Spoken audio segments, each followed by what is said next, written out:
But because you have this little nub here to support that fifth hole, you have to do it from the back like this. In which case you definitely have to take those two bulkhead screws out to mount the tower.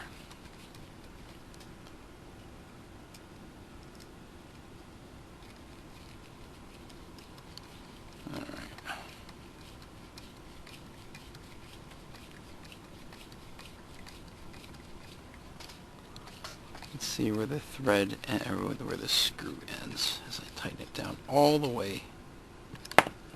Oops, I'll check the back here. Look at that. Yep, that's definitely 3x10. It's just about perfect.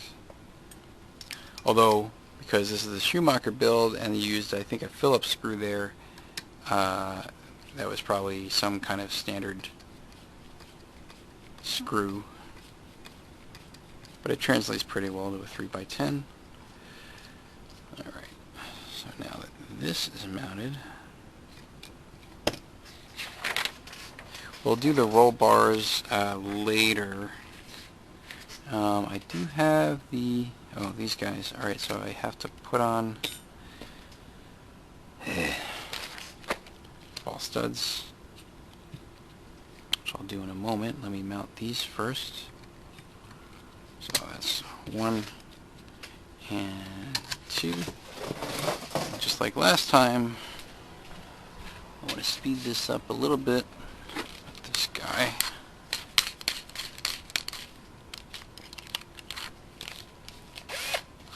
Alright.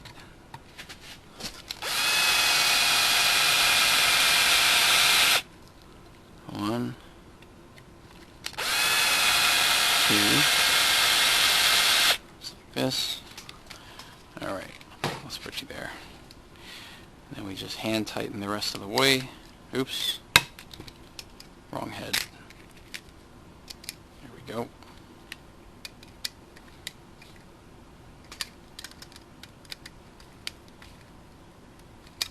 Okay.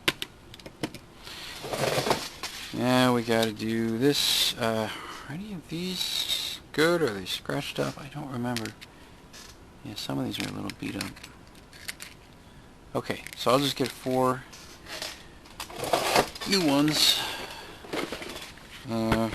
Right here, look at that. Let's see, I got plenty of bags of this stuff. Which one do I want to use? Doesn't matter, I guess. Ooh, there's even more turnbuckles in there. How nice. So let's take this, and what do we need? 4, right? So, do we have any trees just with 4 on them? No. Fine. 1, 2, 3, 4. Put that back in. Close it off. Boop, boop, boop. Okay, and these are pretty clean. They broke off nice and clean, which is good. Sometimes there's some flashing there that you gotta trim. These look pretty decent. Oh, and I need the turnbuckle wrench. Right here.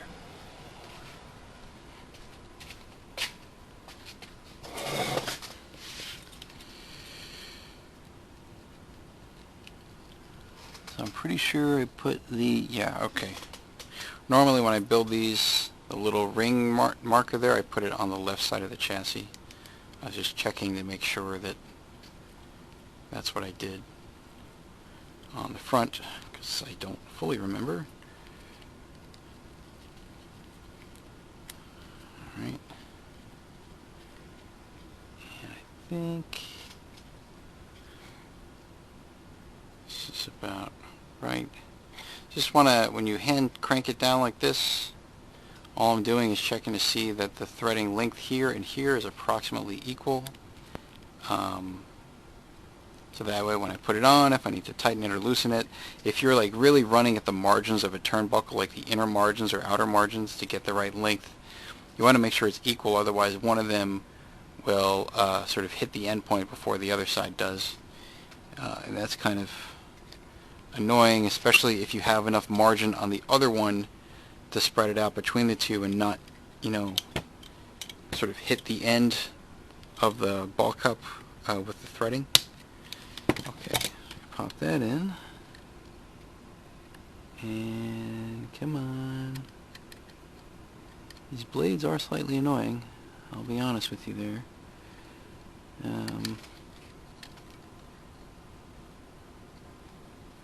in terms of performance, maybe they're worth it, but in terms of mounting them, they're annoying. Oh wow. So that's going to need a lot of shortening. Okay, sure, fine. Alright.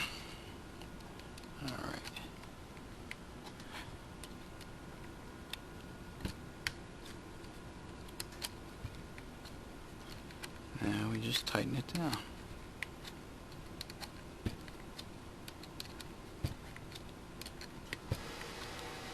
Hopefully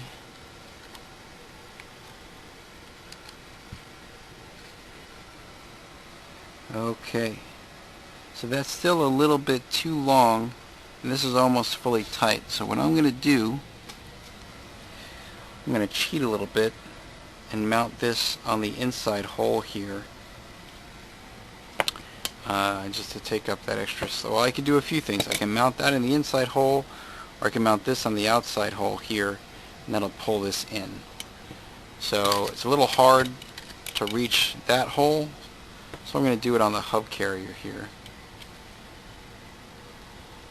so I can reach this very easily.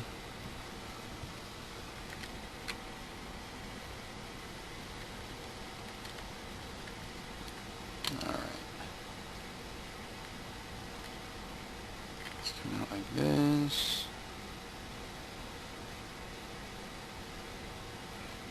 Okay.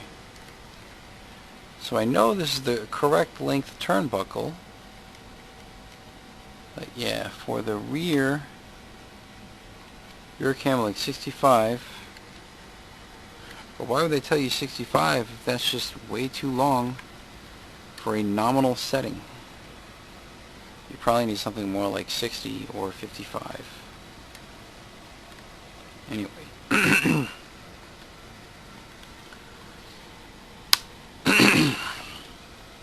It's a little better, so I can keep tightening.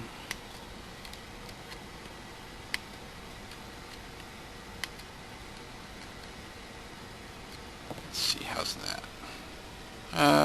Almost. You can sort of eyeball it.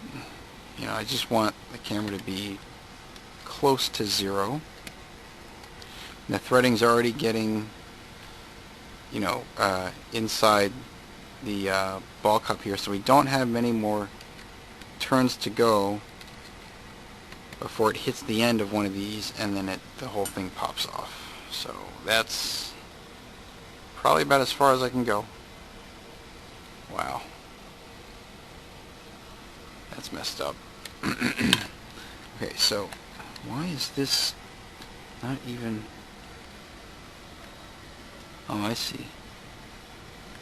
Okay, so at full droop, it's like just barely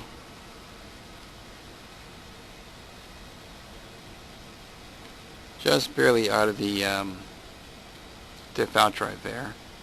So if anything, these blades do give you a little bit of extra margin. I hadn't really thought about that. If you're just running a dog bone with these pins on the end, you don't have any sort of blade unit that goes around, that pin is the only point of contact to your diff out drive. So when the arm's at full droop, if that pin is right at the edge of the diff out drive, it's likely to pop out. And that was a big problem with the associated B44. You couldn't get a lot of droop because you were really marginal between that pin and the diff out drive. But with a blade, you see it adds some material to the inside and the outside. So especially to the inside here. That means I can pull this pin out a little further by having a little bit more droop on the arms and still have physical contact between the diff out drive and something that's coupling to the dog bone here. So that's actually good for suspension. besides whatever it may do for the smoothness and responsiveness of the drivetrain by, you know, adding some margin here, some cushion if you will, between the outdrive and the pins. So it is in some ways a suspension tweak. It's probably fair to say. Alright. Let's get this guy mounted.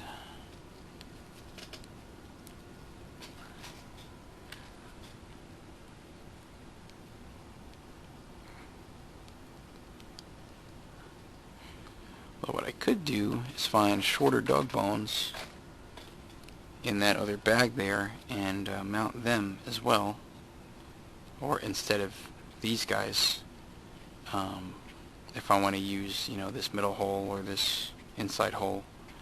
Like if you're trying to use this length of turnbuckle for inside, you're screwed. That's not going to work.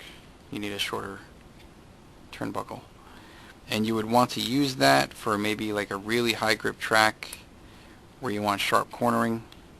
Anytime you increase the rear camber gain on especially a four-wheel drive buggy, it has a dramatic effect on how sharp the car can rotate.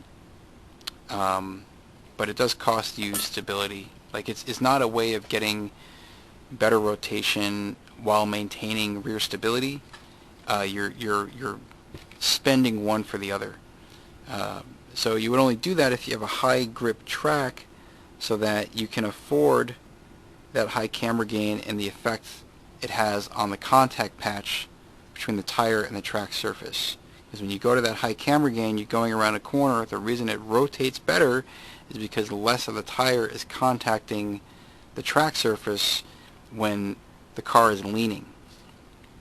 And so that is going to help the car rotate because you have less rear grip. But as a result of that, it gets a little slipperier, if you will, and when you accelerate, the car squats. The camber gain is going to reduce your contact patch on forward acceleration, and the car will be less stable on acceleration as well. So if you have a high grip track, the track itself provides you with stability, so to speak, because you have plenty of traction to spend. Your traction per unit area of tire contact is much higher, and so you can afford to reduce the contact patch between the tire and the track surface. So you would run a higher camber gain as a result of that. On a low grip, smooth track like what we used to have at Walkett, you know, before they closed their track down, that was actually a pretty low grip track, but it's very smooth. So you would run low camber gain to get as much traction as possible coming out of corners.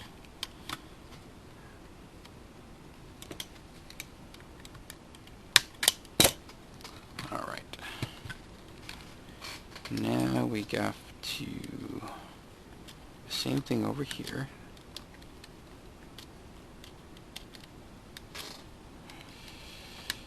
Keep going.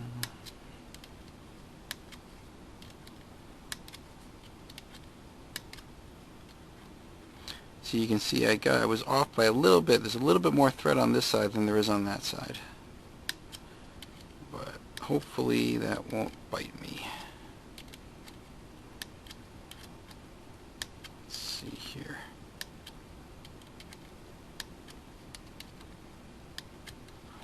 So far so good. Alright. That's not too bad, I guess. Try one or two more turns here. You can feel it tightening as you really start cranking down on it.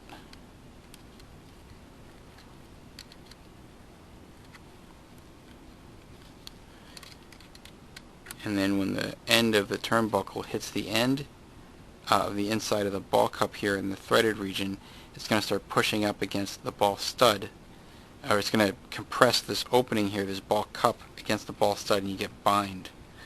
Okay, so you want to avoid that. Alright. Yeah, that's okay. Okay, here we go. So, that is more or less... Oh, I gotta put the wheel hexes on there. Do that in a minute. That there. Put this away. Alright. Those wheel hexes should be in here somewhere. I think.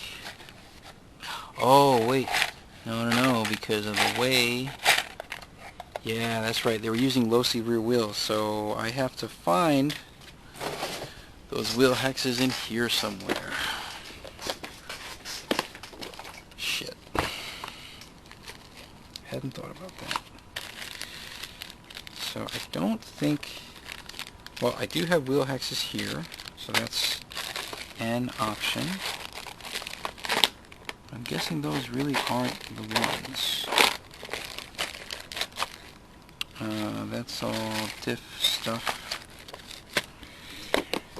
Alright. And in here, this is mostly like suspension stuff, bulkhead, blah blah blah blah blah. Belts. Yeah, I won't be dumb enough to mix those parts together.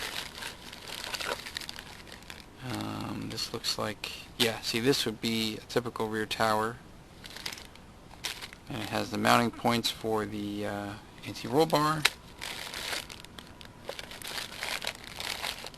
But that should also already be in there somewhere as well. Okay, so now we gotta check in these other boxes. Let's see if they're in here somewhere. Nope. Alright, we'll just move pieces over. Yeah, look at all those self-tapping screws. Crazy. Nope. Nope.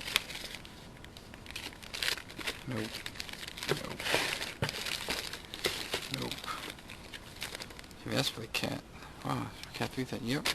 3000. Spur gears. Ooh. Sway bars. No. It's all shock parts. Okay, so not in this box. Let's try this one. If it's not in here, then I have to look in the other CAT 3000 parts bins. That would be a shame if I didn't have a proper extra set. Or maybe he just took those wheel hexes and put them on those front units that are in that other box there. That's possible. Let's see. False studs and things.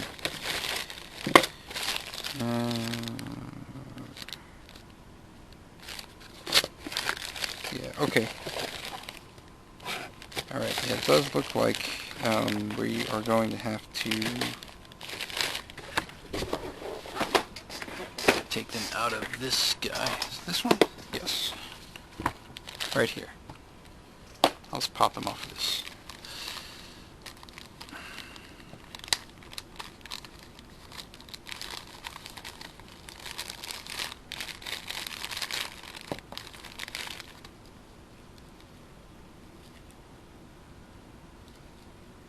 Those are in good shape.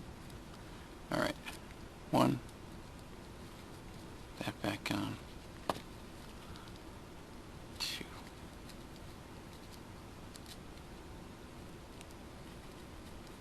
Could you imagine being at a race and like losing one of these things and having no spares? How screwed would you be? That's what I worry about a lot when I bring cars like this. You know, I might have like all the parts I would need except for one part, and that's always the part you end up losing. Which of course sucks. Alright, so I need some other wheel nuts. Shouldn't be a problem. I got plenty of those.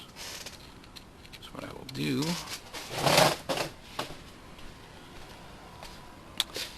I can come in here and get 2. 1, 2. Should be right. Let's use those.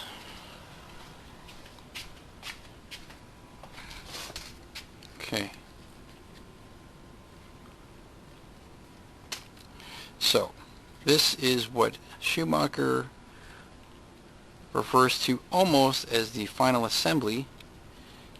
All we have to do really is to put the shocks on, and then after that it's little things like the wing mount, the wing, right, the wheels, electronics, the under tray, the body, blah blah blah. So in the next video, or the next time I get around to this, I will work on the shocks, but I can pre-stage that a little bit by getting some parts out here if I happen to have them lying around. I know I got them somewhere. So this is ultimately a question of how I want to do this, because I don't think I have extra shocks in there. I do have some packing for Vonats right now. I try to get ready early.